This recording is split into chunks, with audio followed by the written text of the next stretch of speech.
How many of you out there feel like your mind is just running away from you sometimes? Like you're on a runaway train of thoughts, worries, and what-ifs, and you can't find the emergency brake?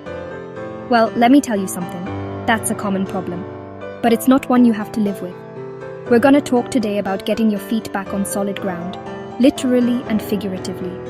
It's about pulling yourself out of the chaos in your head and planting yourself firmly in the here and now. This isn't some hocus pocus. This is a practical, no-nonsense strategy called a grounding technique. Now, don't get it twisted. This isn't about ignoring your problems or pretending they don't exist. That's what I call a head-in-the-sand approach, and that gets you nowhere fast. This is about managing the that comes with those problems. It's a tool to stop the emotional spiral before it takes you down for the count. We're going to focus on something you have with you all the time, something you were born with, your 5 senses. Your sense of sight, touch, hearing, smell, and taste are powerful anchors to the present moment. They are your direct connection to reality when your mind starts writing checks it can't cash. So, are you ready to get real? Are you ready to take back control from that whirlwind of anxiety or distress? Because today, I'm going to walk you through a simple, powerful technique called the 5-4-3-2-1 method. It doesn't cost a dime, you don't need any special equipment, and you can do it anywhere, anytime. All you need is a willingness to pay attention to the world right in front of you. It's time to stop being a passenger in your own life and get back in the driver's seat. Let's get to it. Alright, let's start with the first step. It's the easiest one, but don't underestimate its power. I want you to stop whatever you're doing and just look around the room. Right now. I'm not talking about a quick glance. I mean, look. Your job is to find 5, count them, 5 things you can see. Don't just list them in your head like a grocery list. I want you to notice the details. See that lamp over there? What color is the shade? Is there a pattern on it? Look at the book on your table. What does the cover look like? Read the title. Acknowledge its existence in your space, right here, right now. This isn't about judging what you see, it's just about acknowledging it.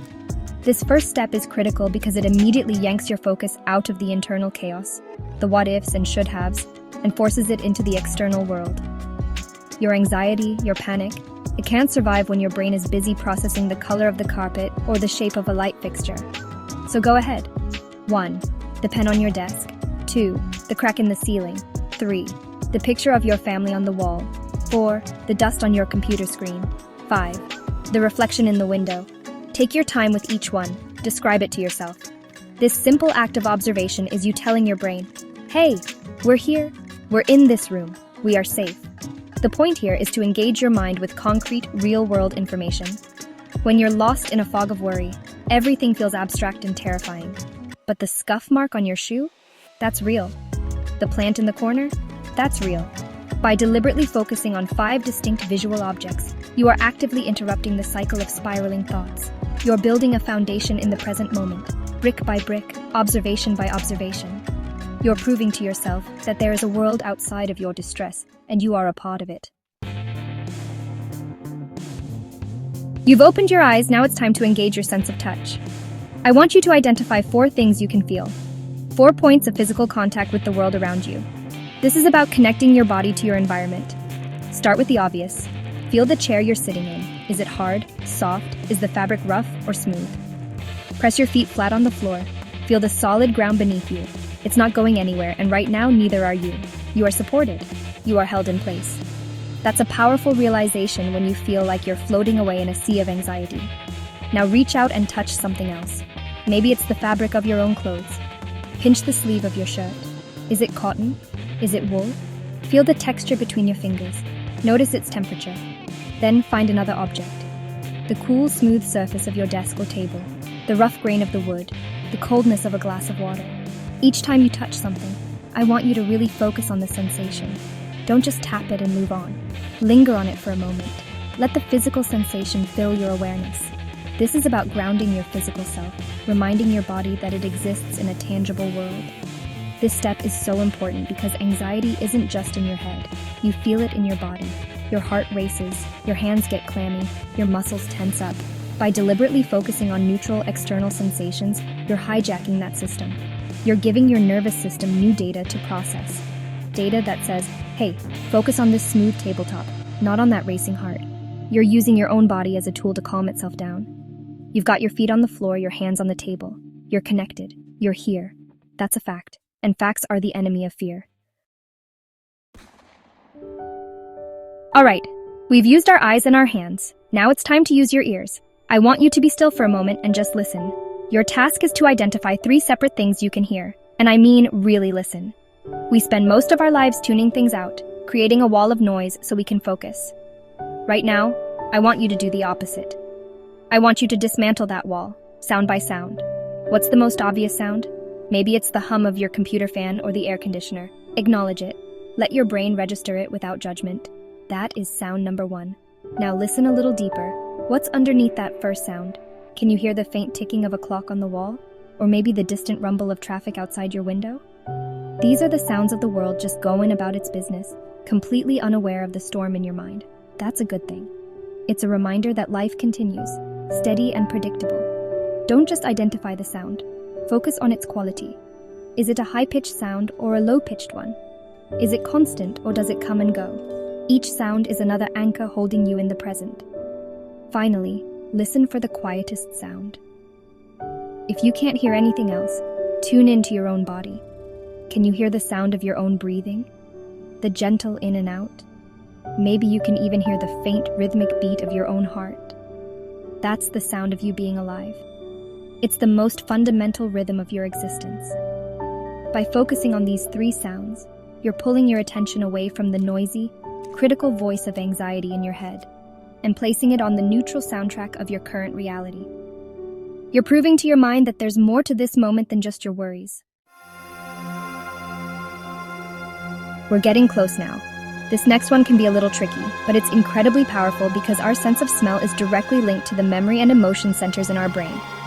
I want you to find 2 things you can smell. Take a moment and gently breathe in through your nose. What do you notice?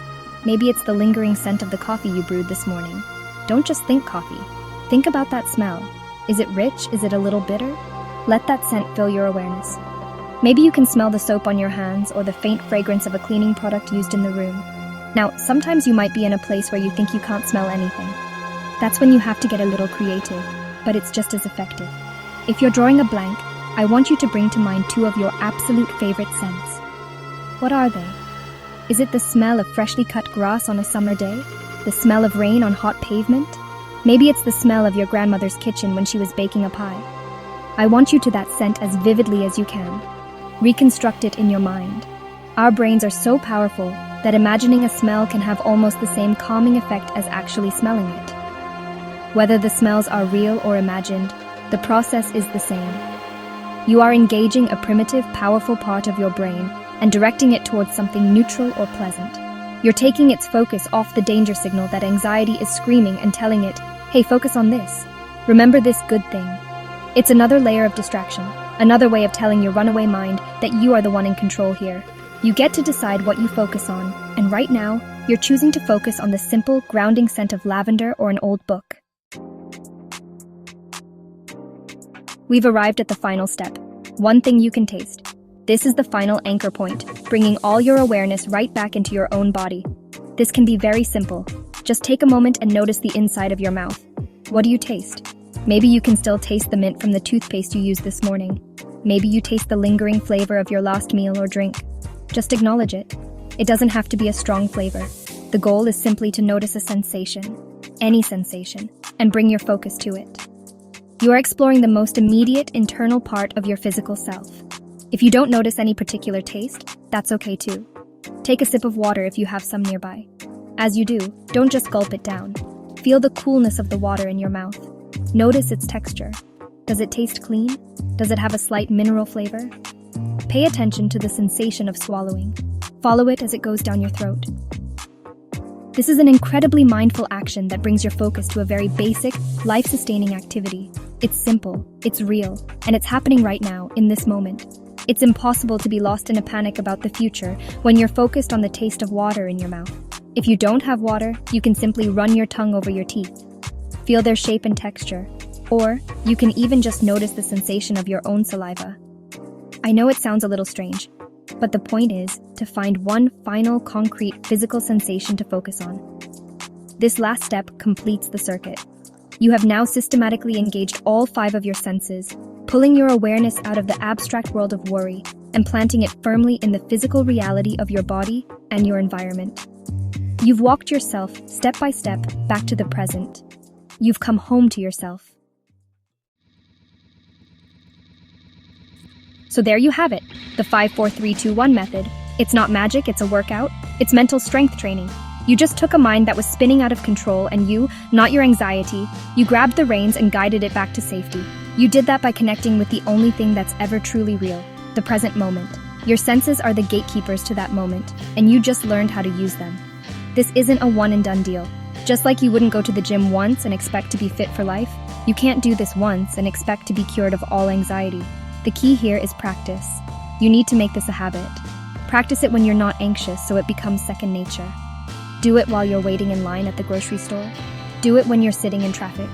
The more you practice, the stronger that mental muscle becomes, and the easier it will be to use it when you really need it. When the waves of panic or distress start to rise, you are reprogramming your brain to have a new, healthier response to stress. Instead of spiraling, your default can become grounding.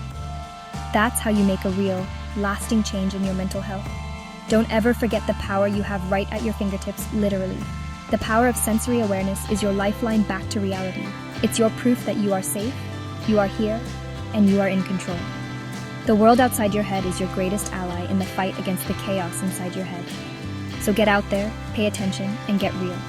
Because you deserve to live in peace, right here, right now. This is your life. You gotta live it by design, not by default.